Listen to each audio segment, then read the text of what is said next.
टाटो बच्चों अस्सलाम वालेकुम वरहमतुल्लाहि वबरकातुहू। 8वीं जमात बापत कश्मीर ज़बान हुंद यह सबक। अमुक नाव कशीर हंज कें प्रान अमारत। पर सबक कशीर मज वारियाह प्रान अमारत यमो मज कें पन्ने असली शक्ल मज मौजूद कें हया डलित ते इस्ताद कें ससरमच वस पेमच तो जमीनस मज दुबरन आमच। कें अमारत उजारा हालतस मज ते केंचन मरम्मत करना आमच। यम अमारत वुचित अंदाज सपदान जे कशीर कत्या थद पायी कारीगर ٲسۍमٕتۍ। टाठ्यो बच्चों, येले कशीर हिंदिस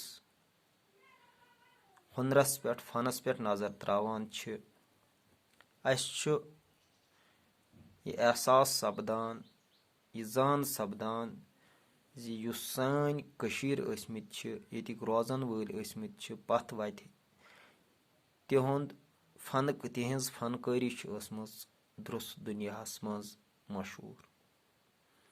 चाहे सह पेपर माशी आसे, चाहे सह अमारत लर बनावनक फन आसे, या संग तराशी यानी कन्यन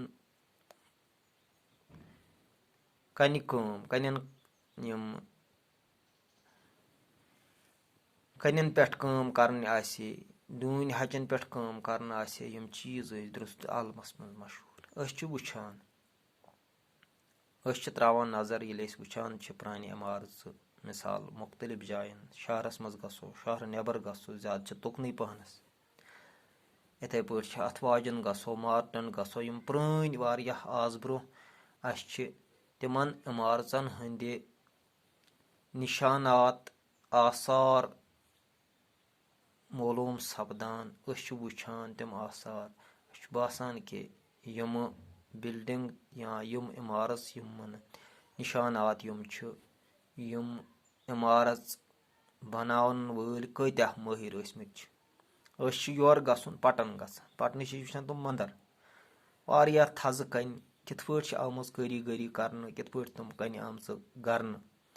यानी वनुक मकसद यह कि अस पज सोचुन कि सोन कौम कोताह ओसमुत मेहनती, कोताह ओसमुत सोचन समझन वोल, कोताह ओसमुत हसास, कत्या काबिल ٲسۍमٕتۍ तो अत फनकारी मज कत्या ٲسۍमٕتۍ यम माहिर। यह अजुक सबक। उम्मीद कि परनस सत दियो लेखनस कुन तवज्जो। वसल।